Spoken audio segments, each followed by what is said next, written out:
Be a farmer, they said. It'll be fun, they said. Well, I ain't having very much fun. That's a lie. I am still having fun. Even if it is going to be probably an expensive fix. You kind of got to look on the bright side. Number one, we have crops. Not a lot of people can say that this year in Western Canada. So I'm not all that down. Prices are really good this year.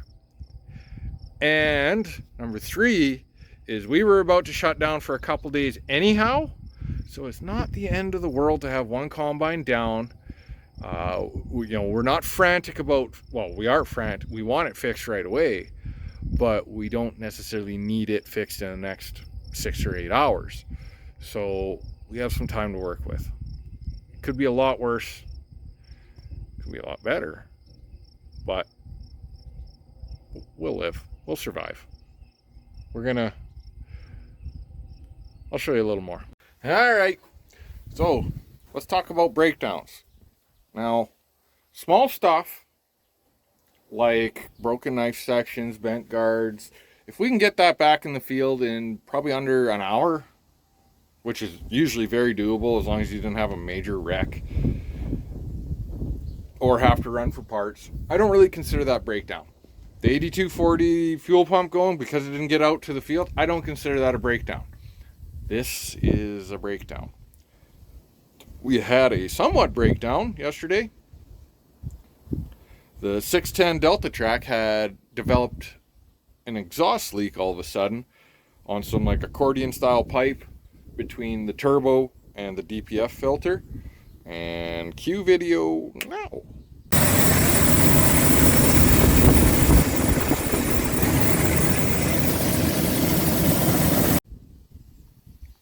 Now that you've seen that,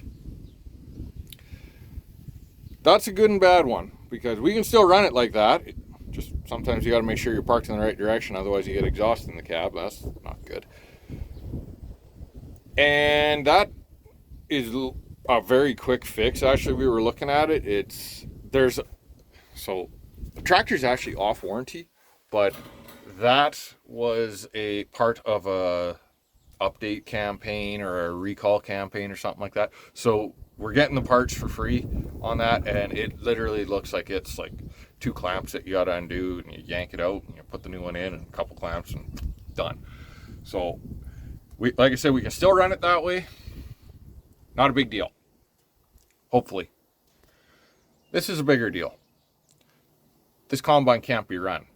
Well, it can be run. It can't be unloaded.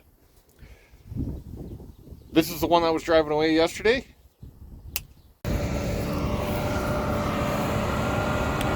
That's not something you want to see in the middle of a field. Well, I shouldn't say middle. We're about 2/3 done this field.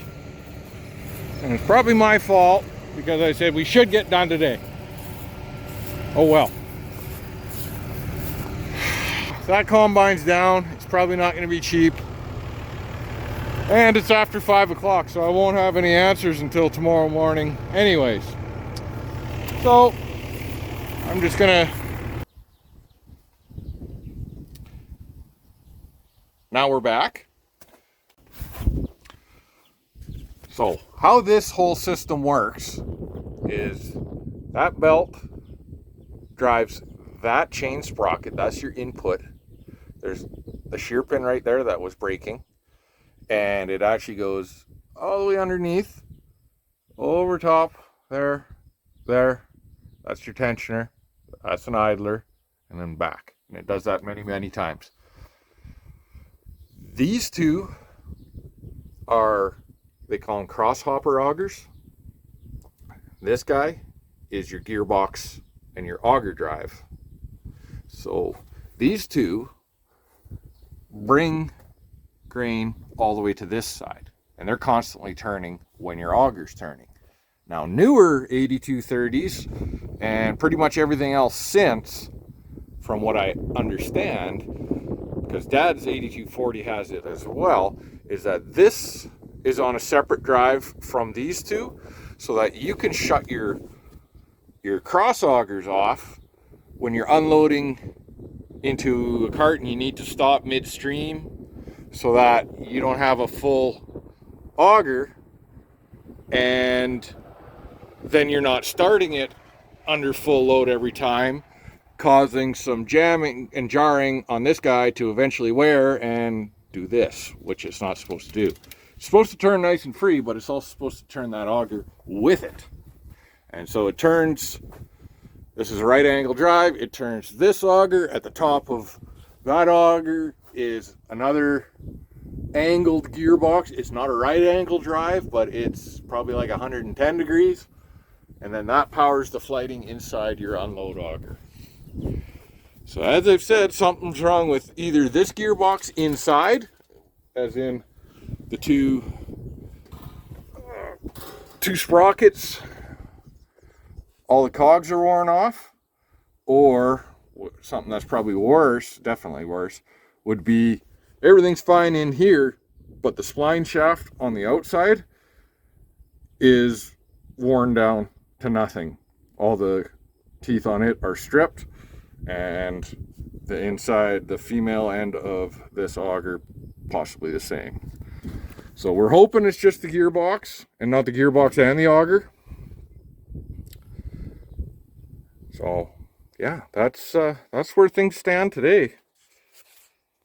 So we're not really going to deal with the combine anymore today. The 8230. 8240's still functional. I don't want to say 100%.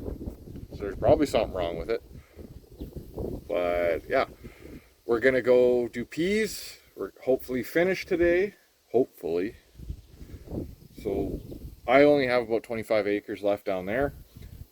I hauled a load of peas to the terminal this morning. Dad was out here playing around in the combine, just cleaning stuff up so we could get into it.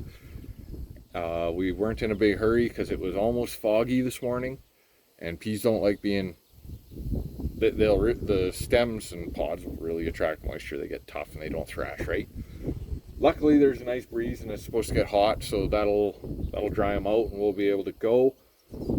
He said 25 to 30 acres tops, probably what I've got left there, and then Dad will move back over here to Dad. Hopefully Dad's little low spot there's ripe enough, and we'll do that.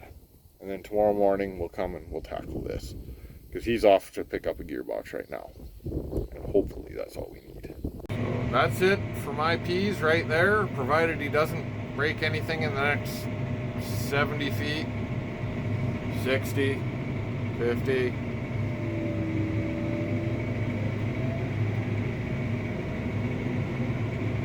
All right. Oh, he missed a tiny bit. He got me. Pick it up. Peace. Way to drag it out.